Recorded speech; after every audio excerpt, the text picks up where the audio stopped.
are watching FNI News. पहले इस press वार्ता की शुरुआत एक वीडियो से करेंगे।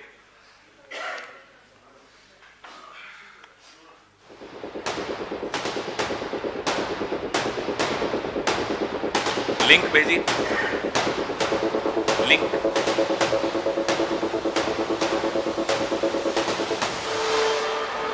आ गया। अरे भाई 150 मंदिर टूट गया, कॉरिडोर बन गया, कॉरिडोर बन गया, कॉरिडोर बन गया। ये 5 बार आप बोल चुके हैं हमसे, लेकिन 150 मंदिर, वो मंदिर जिनका पुराणों में वर्णन था, वो मंदिर जो 2000 साल पुराने थे, वो मंदिर जो 500 साल पुराने थे, वो मंदिर जो 800 साल पुराने थे, वो सारे के सारे तोड़ करके फेंक दिए गए। उनको चूटी में पकड़ा, ऐसे उछाल के ले जा रहे हैं, कैसे धोबी को कपड़ा पछड़ते हैं, पीछे से इतना मार रहे हैं रात दंड से। आप लोग तो थोड़ा बहुत वीडियो देखे हो। और वो कौन होते हैं? हमारे गुरुजी को पालकी से उतारने वाले। यही है आप लोग का धर्म, बंद कमरे में जाके जूते से मारना। और ऐसे प्रशासन को मैं धिक्कार करता हूँ, ये नहीं करना चाहिए योगी जी। तो इस समय हमारे पास तो कोई पदाधिकारी हमारे तो है नहीं जो इस लेटर को आपके रिसीव कर सकते हैं। तो आपसे हम ये निवेदन कर सकते हैं कि आप प्रातः जो ऑफिस का समय रहता है उस पर आइए और आप इसको रिसीव कराइए। प्रमाण की आपको जरूरत है। ये प्रशासन तय करेगा कि हम शंकराचार्य हैं कि नहीं है। उत्तर प्रदेश का मुख्यमंत्री तय करेगा कि भारत का राष्ट्रपति तय करेगा। भारत के राष्ट्रपति को भी अधिकार नहीं है कि वो तय करे कि कौन शंकराचार्य है। शंकराचार्य का निर्णय शंकराचार्य करते हैं। भाई हिंदू पार्टी नहीं है बीजेपी। अगर हिंदू पार्टी होती तो 12 वर्ष लगातार बहुमत की सत्ता में, हनक की सत्ता में रहने के बाद भी योग हत्या बंद न कर देती। आज की तारीख में अगर आप कह रहे हो कि वो हिंदू पार्टी है, तो आप या तो पागल हो और या तो महा वज्र मूर्ख हो। ये क्रोनोलॉजी आपने देखी, क्रोनोलॉजी समझने के लिए ये वीडियो चलाया गया। कैसे प्रधानमंत्री एक विवाह के कार्यक्रम में नतमस्तक होते हैं शंकराचार्य जी के सामने। शंकराचार्य जी के मन में जो आता है, जो उनको सही लगता है, जो सवाल वो उठाते हैं, जो निंदा वो करते हैं, वो आपने सुनी। और उसका नतीजा ये कि शाही स्नान करने से उनको ना केवल रोका गया, पिछले 48 घंटे से स्वामी अभिमुक्तेश्वरानंद जी बिना जल, बिना अन्न के भारी ठंड में धरने पर बैठे। माफी तो बहुत दूर की बात है कि प्रदेश के मुख्यमंत्री या प्रशासन के लोग माफी मांगे, ये तो बहुत दूर की बात है। भैया मोबाइल साइलेंट कर दो प्लीज। उल्टा आधी रात को 12 बजे एक नोटिस आ गया उत्तर प्रदेश सरकार से। उस नोटिस में यह कहा जाता है कि साहब हम तो आपको शंकराचार्य नहीं मानते। ये घमंड की पराकाष्ठा, ये इसको कहते हैं विनाश काले विपरीत बुद्धि। ये निर्लज्ज भाजपाई अब तक तो मुसलमानों को कहते थे कागज दिखाओ, अब हिंदुओं के जो संत शिरोमणि हैं उनसे कहते हैं कागज दिखाओ। ये कहां आ गए हम? ये स्थिति कैसे आई कि जो नारे लगाते थे बटेंगे तो कटेंगे, देश को तो धर्म पे, भाषा पे अलग अलग विवाद पैदा करके बांट ही रहे हैं, हिंदू धर्म को भी बांटने के लिए खुद निकल कर आ गए। लानत है ऐसे लोगों पर। नारों में कुछ और हकीकत ये जो आपने वीडियो में देखी। अब शंकराचार्य जो सनातन के सिरमौर माने जाते हैं, होते हैं, कोई डीएम तय करेगा, प्रशासन तय करेगा, कोई मुख्यमंत्री तय करेगा कि वो शंकराचार्य हैं या नहीं है। आप हैं कौन? आपकी औकात क्या है? एक परंपरा होती है, उस परंपरा के तहत एक गुरु शिष्य की अखंड परंपरा होती है, उसके तहत शंकराचार्य चुने जाते हैं। आधी रात को आप नोटिस देके पूछ रहे हैं कि आप शंकराचार्य नहीं हैं? भाई कभी सुना आपने? और ये अपने आप को हिंदुओं का ठेकेदार मानते हैं। जब प्रधानमंत्री नतमस्तक हुए इनके सामने तब ये शंकराचार्य थे।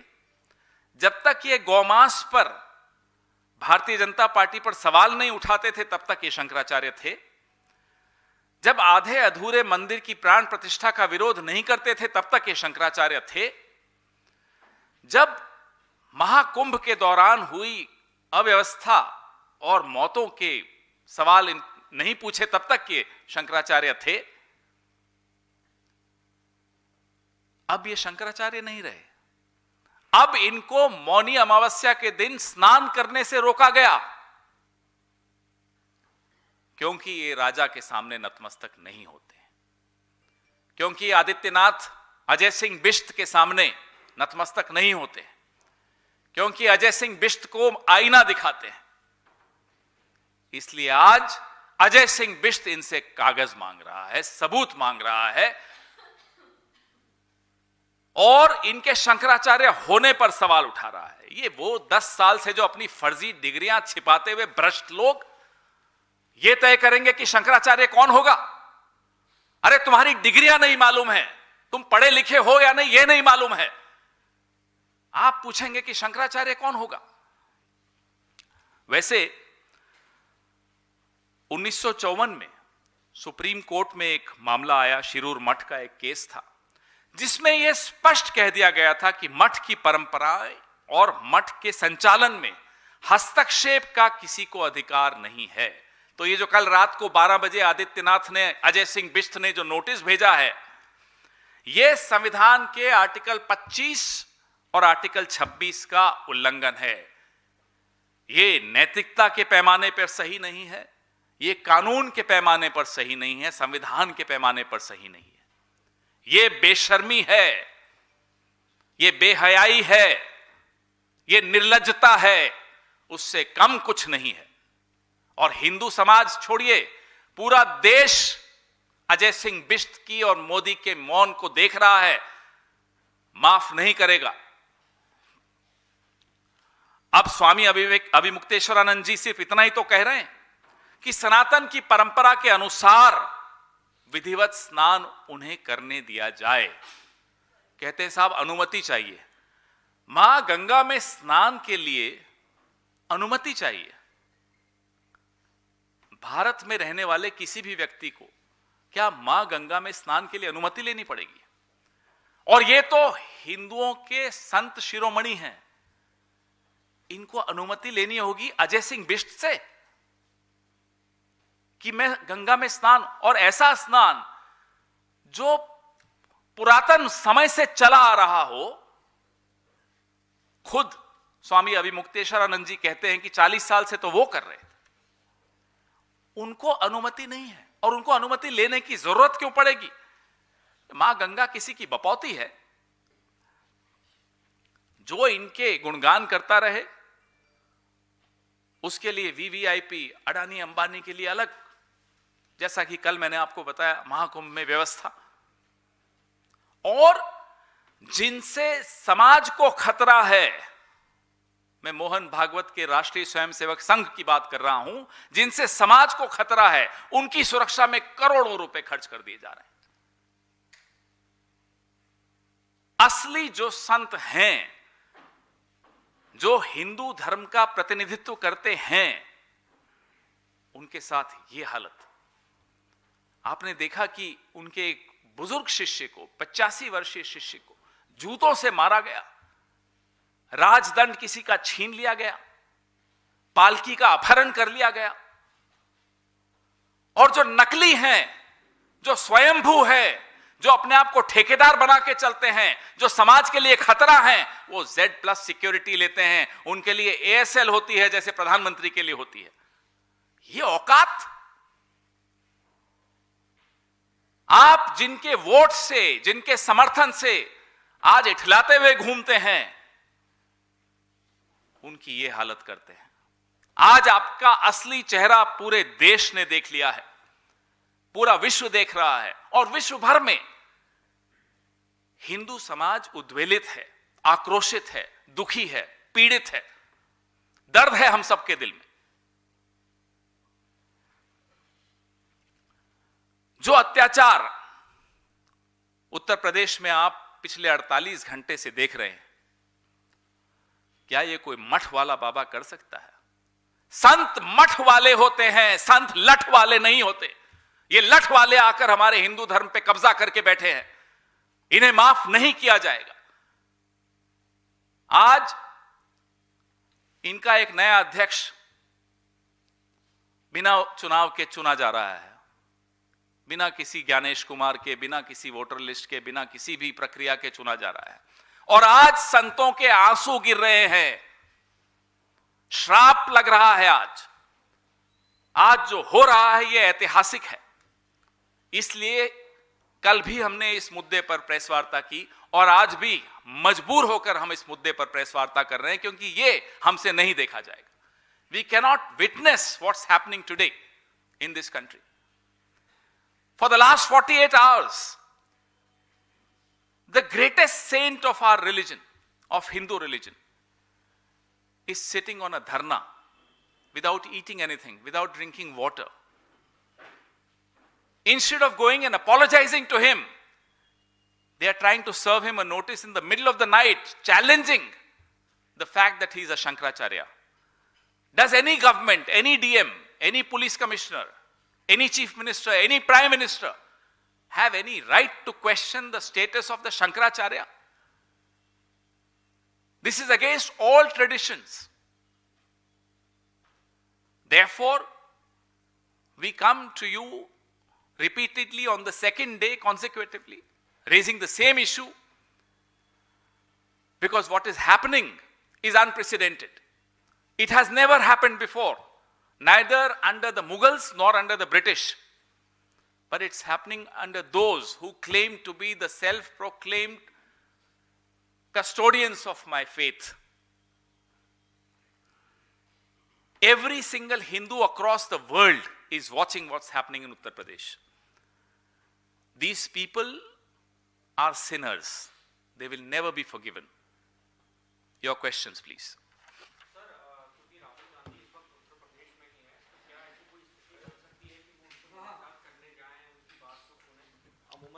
हमारी राज्य इकाई पूरी तरह से सक्रिय है इस मुद्दे पर। कुछ वक्त में आपको उसकी भी जानकारी मिलेगी। राज्य के हमारे जो प्रदेश अध्यक्ष हैं और नेता हैं, तमाम नेता इस पे सजग भी हैं और इसमें हम एक पूरा मजबूत स्टैंड भी ले रहे हैं।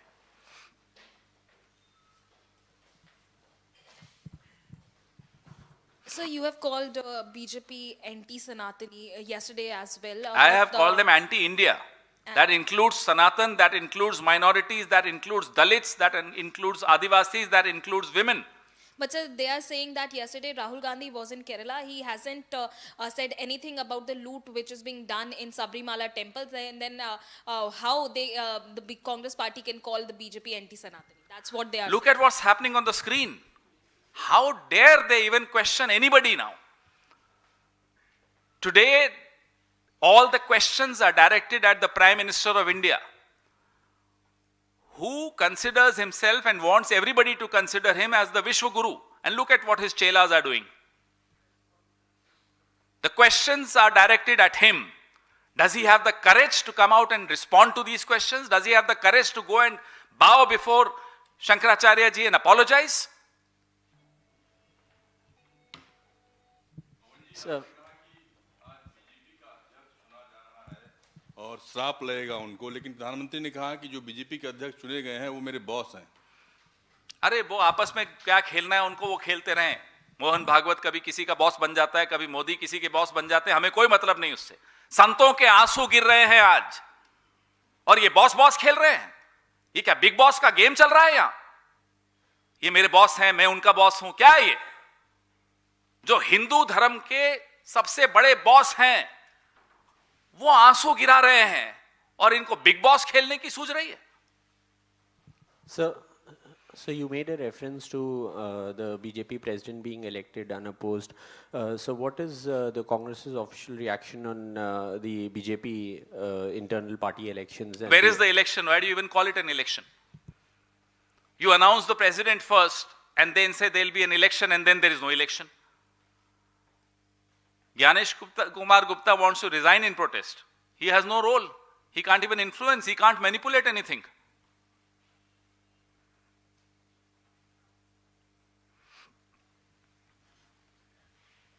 जो भी पूछना है यहीं पूछ लीजिएगा, मैं उस दिन आए।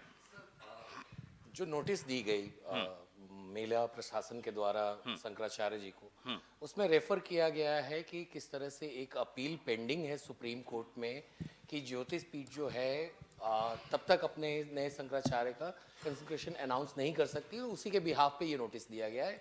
उसमें दयानंद प्रशासन का क्या रोल है, प्रशासन का मतलब क्या है? मैंने आपको सुप्रीम कोर्ट का एक केस भी साइट किया 1954 का, शिरूर मठ का। प्रशासन का रोल क्या है भाई इसमें? और उसका जवाब शंकराचार्य जी ने खुद दे दिया है। हर जगह विवाद पैदा करना, यही है क्या प्रशासन का रोल? एक धर्म में एक शंकराचार्य हैं, आप वहां भी विवाद पैदा करने चाहते हैं? ये जो बांट रहे हैं ना, यही काटते भी हैं। जो नारा लगाते हैं बटेंगे ये कटेंगे, यही बांटते हैं। सर मेरा सवाल, नोएडा में जो इंसिडेंट हुआ है, युवराज की जिस तरह से मृत्यु हुई है, फिलहाल जो कार्रवाई हुई है उसमें नोएडा अथॉरिटी की सीईओ को सस्पेंड कर दिया गया है और एसआईटी की जांच की बात की गई है। लेकिन सवाल ये है कि आपको लगता है कि केवल एसआईटी की जांच होना या किसी एक व्यक्ति को सस्पेंड कर देना पूरी कार्रवाई को इस्टेब्लिश करता है, अकाउंटेबिलिटी को फिक्स करता है? और क्या आप मांग करेंगे योगी सरकार से, उत्तर प्रदेश सरकार से इस पूरे मामले को लेकर? देखिए, मांग तो इनसे क्या करें, इनसे कोई उम्मीद की नहीं जा सकती। ठीक उसी जगह पर ये कोई पहली बार नहीं हो रहा, कुछ दिन पहले भी हुआ, एक गिग वर्कर ने बचाया किसी को, और एसडीआरएफ एनडीआरएफ सबके होने के बावजूद वो व्यक्ति घंटों तक संघर्ष करता रहा बचने के लिए, कोई उनके बचाव में नहीं आया। एक गिग वर्कर ने जाकर कोशिश की। शर्मनाक है ये बात कि बड़ी बड़ी आप ऑर्गेनाइजेशंस बनाते हैं, उस पर करोड़ों रुपए खर्च करते हैं, और जब वक्त आता है उन ऑर्गेनाइजेशंस को कुछ काम करने का तो वो पीछे हट जाते हैं। तो ये जो लीपापोती हो रही है, इस लीपापोती से क्या उस परिवार को न्याय मिलेगा? क्या इस तरह के हादसों की पुनरावृत्ति न हो, यह सुनिश्चित किया जा सकेगा? यह सवाल है जो पूरा देश के मन में है। सर, प्रधानमंत्री ने कुछ बातें कही अपने संबोधन में जब वो भाजपा कार्यालय में थे। उन्होंने कहा कि कांग्रेस का जो इतना घंघोर पतन हुआ है, यदि वो उसकी समीक्षा करने बैठे तो परिवार पर ही सवाल उठेंगे जिन्होंने वर्षों से उस पर। अरे आज पूरा देश, पूरा हिंदू धर्म संघ परिवार पे सवाल उठा रहा है। इन्हें पढ़िए कांग्रेस पार्टी की। ये कांग्रेस पार्टी के अलावा कुछ सोच भी पाते हैं? सुबह से रात तक संतों के आंसू बह रहे हैं और ये लगे हुए हैं कांग्रेस पे। जिस कांग्रेस के परिवार के खिलाफ ये बोलते हैं, उस परिवार ने संघ के एजेंडा को, संघ की नीयत को 100 साल से रोक के रखा हुआ है। इस देश को उससे बचा के रखा हुआ है और आगे भी हम करते रहेंगे। जायज सी बात है, लाजमी है कि ये हमारे नेतृत्व के खिलाफ रहेंगे, क्योंकि हमारा नेतृत्व, हमारी पार्टी, हमारी विचारधारा इनकी असलियत को ना केवल जानती है भली भांति, इनकी असलियत से लड़ना जानती है, इनकी असलियत को हराना जानती है, और इनको इस देश को इनसे, इस समाज को इनसे बचाना जानती है। Sir, he has given another statement in which Prime Minister has said that urban Naxal's ambit is Has he apologized to the Shankaracharya? No. So far, that's the news. Sir, but he is saying that I was also being treated as untouchable for No, many he will years. always play the victim card. कभी राजा को victim होते हुए देखा है, लेकिन एक जगह दिखेगा आपको, राजा भी है लेकिन विक्टिम भी है। ये सिर्फ यही कर सकते हैं, ये बहुरूपीय लोग ही कर सकते हैं। मैं तो सुबह से इंतजार कर रहा हूं कि इतनी लफ्फाजी में कहीं शायद टेलीप्रॉम्प्टर लगे हुए थे, कहीं माफी बोल दें शंकराचार्य जी से, लेकिन नहीं, माफी नहीं मांगेंगे। आज तो बड़ा एक विचित्र चित्र भी देखा मैंने, एक वीडियो देखा, चैनल का नाम नहीं लूंगा। एंकर बड़ी परेशान थी, अरे अरे प्राइम मिनिस्टर के भाषण चल रहा है और टीपी दिख रहा है, टीपी दिख रहा है। अरे भाई टीपी दिख रहा है तो टीपी है तभी ना दिख रहा है। कभी डिग्री तो नहीं दिखती ना, डिग्री नहीं है तो नहीं दिखती, टीपी है तो दिखता है। आप बड़े परेशान हो रहे हैं, सब टीपी दिख रहा है प्राइम मिनिस्टर का। अरे पूरा विश्व जानता है कि बिना टीपी के नहीं बोल पाते। हम तो कह रहे हैं टीपी से ही टीप लीजिए, टीपी से टीप कर ही माफी मांग लीजिए शंकराचार्य जी से, कुछ तो करिए। पवन जी, सनातन धर्म के एक प्रचारक हैं बाबा बागेश्वर, उनका भी एक बयान आया है, उस पर आपका रिएक्शन चाहिए। वो कह रहे हैं कि एक बात याद रखना चाहिए कि जिस दिन तिरंगा में चांद आ गया, न वर्मा बचेंगे, न शर्मा बचेंगे, न क्षत्रिय बचेंगे, न वैश्य बचेंगे। भाई जो बांटने की भाषा में बात करता है, हम उसकी बात पे क्या टिप्पणी करें भाई? ये बांटने वाली मानसिकता से ही इस देश को बचाना है। नारा यही लगाएंगे, बटेंगे कटेंगे, और बांटने का काम भी यही करेंगे। तो ऐसे इस पे हम कोई टिप्पणी नहीं करते। धन्यवाद, थैंक यू।